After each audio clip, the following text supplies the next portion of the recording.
Hi there, and thank you for coming. This is just a take a break and stitch with me video. Nothing particular here. I'm just going to be working on one of the page spreads for my challenge for the Perfectly Imperfect coffee table book. And then I'm just going to be stitching on that, and I just love some company. So I thought I'm going to make a video while I'm doing this. And that way I can think about having company while I'm working on this, and I can just chatter at you a little bit. I hope you've had a decent January.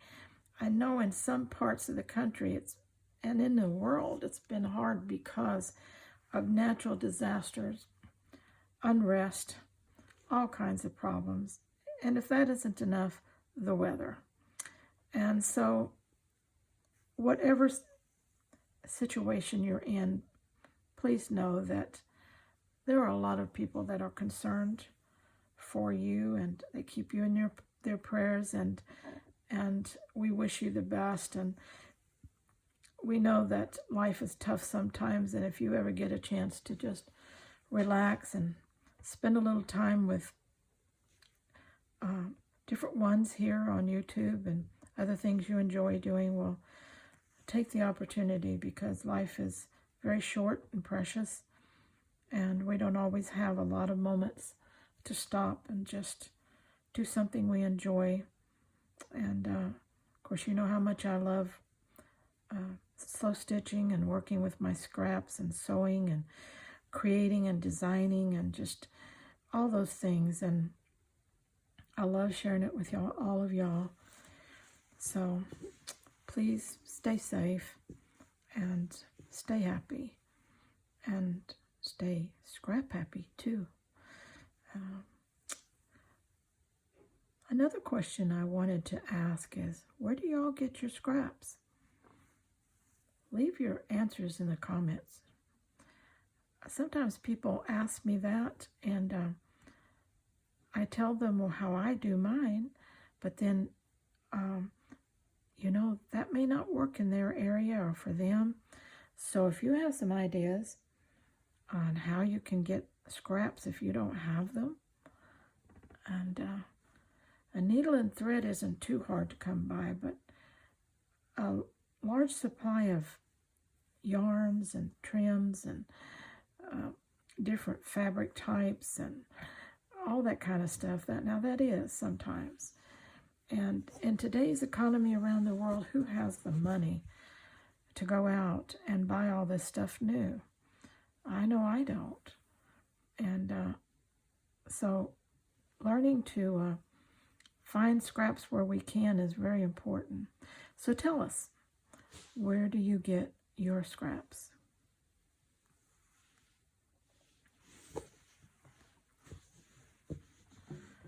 You might have a quilter friend. I do. I have a very precious friend that quilts a lot. And when she's doing her scrappy quilts, I don't get too many scraps, but when she's doing different styles of quilts where she's buying fabric for those quilts, well, she has lots of offcuts, and she gives those to me. And wow, they're like gold. They're precious gems, and I utilize all that I can, and I keep them. I have several tubs of them already, and I use them constantly. And so if you have a quilting friend that doesn't really want to keep all the offcuts and little scrappy pieces that they have, well, tell them you'd be glad to take those off their hands. Now, what I'm working on here, like I said, is just one of the page spreads for my challenge project. And I had this one auditioned and laid out. Now I'm doing some stitching on it so that I can see what else I want to do with it. It's coming together pretty good. These little thready pieces, this one, this one, this one, this one, and this one, I cut a hole in this green mesh and just stuffed some threads in there. And now I'm just going back and securing them down just with the running stitch, straight stitch here. And that is an element, a design element, just all on its own. And boy, that's an easy one to do. Make a hole and stuff it with leftover threads. Isn't that easy? And if you save all your threads, you can do that. Just get you a tub, and every time you have loose threads, we'll throw it in there. And it doesn't matter what kind of threads they are either. Just threads. A lot of times, like this one's come off of a background piece that I fringed, and so that's almost like a tiny yarn. And but you know, it's a scrap, and I consider it a thread, so it goes in my thread bucket.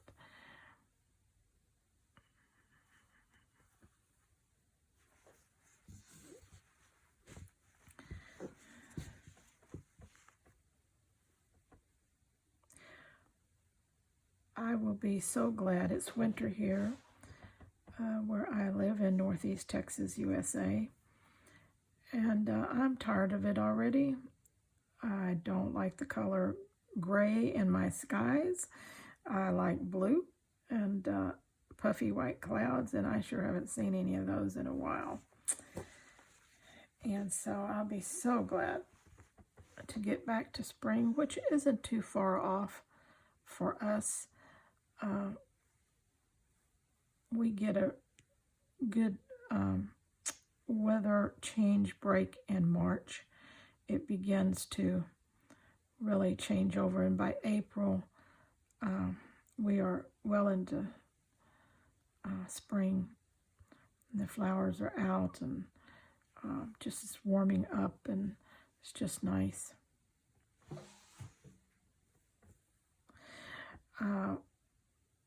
We moved into this new house in July last year, and before we were in apartments, and I couldn't do any gardening or anything, but this year I'm going to do some container gardens.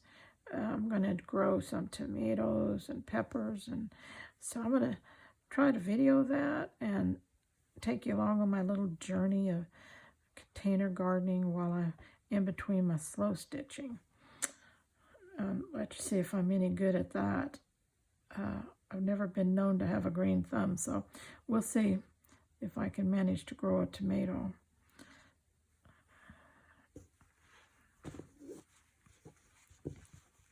Isn't this a cool look? Just cutting a hole and stuffing it with a thread and sewing around it. It's kind of crazy, but I like it.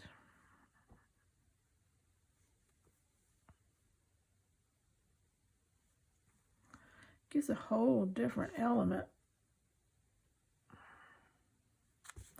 Goes from something elegant, like this beautiful flower over here and all the lacy, to something just kind of patchy, boho-y, scrappy for sure.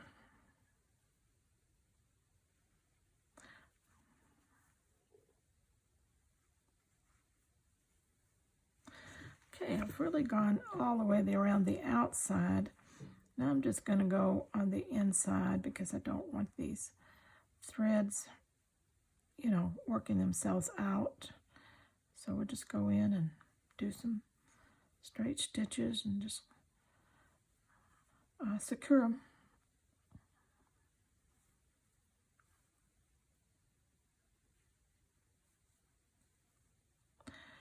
Just using lots of different leftover pieces of thread that I have. So I just grab whatever color is next up on the thing up there, my light that I hang them over.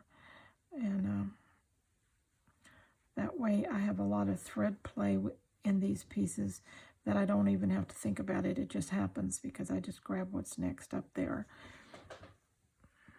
when I'm not trying to coordinate, you know, threads. Okay, I better tie that off.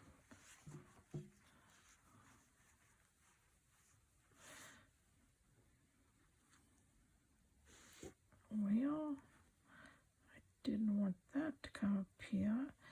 come back and secure that with another piece of thread.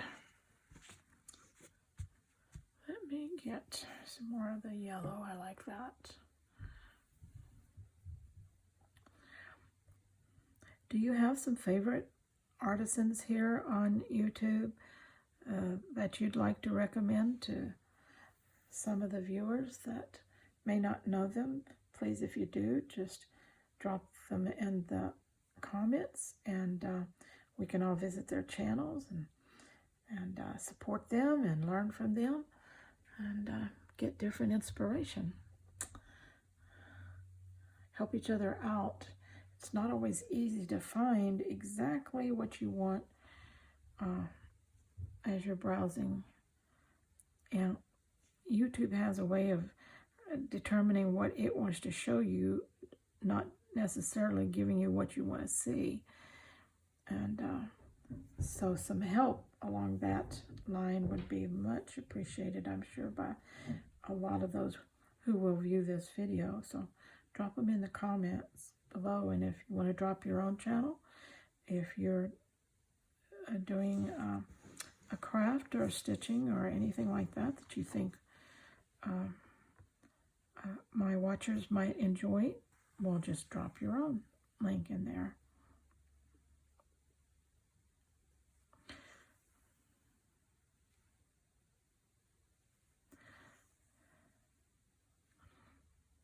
Has anybody found any special how-to books on stitchery of any kind that they want to recommend? A lot of people enjoy following the projects in a book, and so there. I don't have any because I haven't bought a book like that in ages, and but in the beginning when I was learning, I did. I mean, years ago I did. Now I do. I'm doing so much of my own designs and things that I don't have a whole lot of time to read and follow other projects, but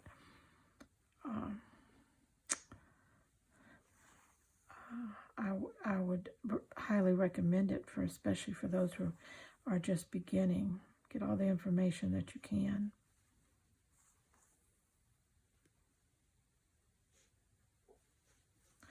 Remember my motto: you don't have to be perfect. You can be perfectly imperfect. All you really need to do is to learn to do you well. And what I mean is, learn what you like, learn what your style is, and just do you very well. And you're going to be so happy when you do, because you're going to enjoy every project you make, because it's you. Okay, so far, I pretty much got the lower end here stitched in, pretty much. I need to come down here, come out here. I may work myself over and come across here, and just get over here to the side. I know it. I know it. Dummy. I do the dumbest things. Sometimes I surprise myself how talented I am at dumb. But, somebody's got to do it, right? Yeah, it might as well be me. I'll try that one again. Let's get to the back side before I do that one again.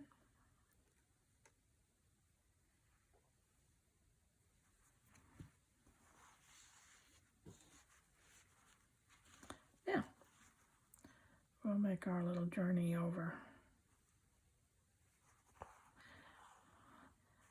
Just burying some of our thread as we go. Okay. I think I'm going to start right here.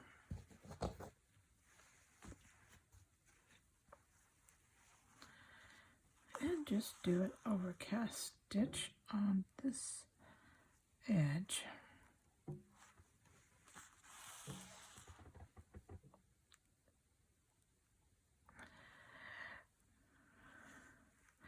How many of you have pets that accompany you while you do your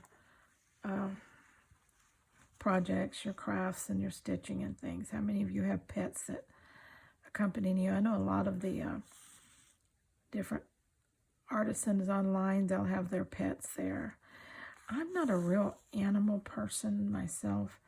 I love to see them in the wild. I love to, to see them on National Geographic and things like that. But just in my home, I'm just not a real pet person.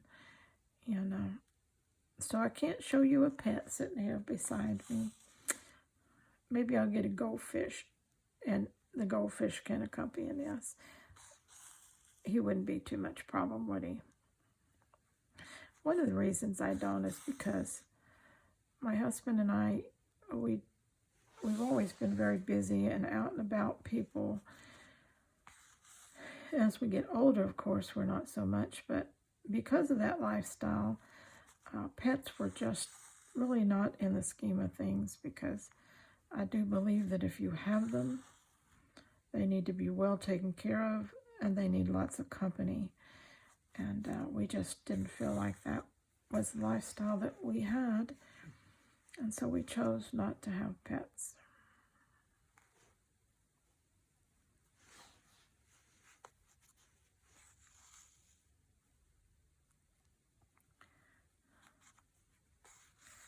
But if you do have one, well, give us their name. Tell us about it.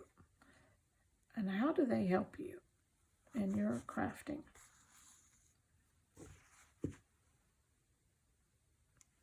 They're a lot of company, I know. And for a lot of people, they're an aid to relaxation. They're an alleviation for being alone. And they just have so many purposes in the people's lives that are really into having pets. And so I really appreciate that they're very therapeutic. I have had family members that, because of their high anxiety problems, they definitely had service dogs, and those dogs really helped them. And so I was so happy that they did have them in their lives.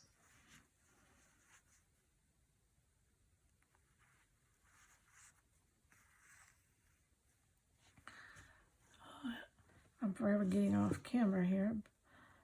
Just holler at me and I'll get back on. But don't scare me to death, okay?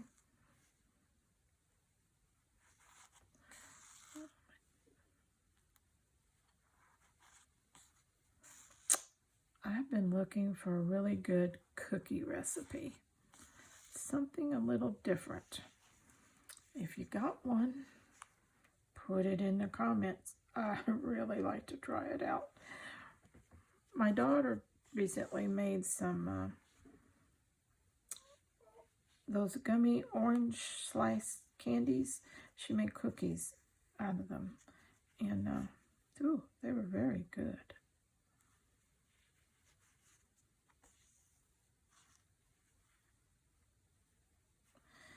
I'm going to tie this off.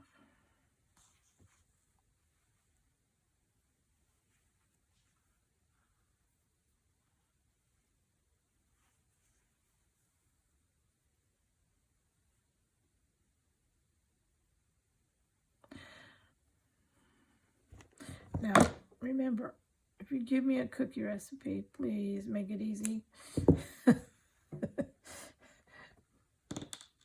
I'm a good cook, but I'm a terrible baker. I can make a mean pot roast and chicken and dumplings, but when it comes to baking, I'm not the best cookie maker. Oh, wow. What do you think? It's coming along, isn't it? I think so.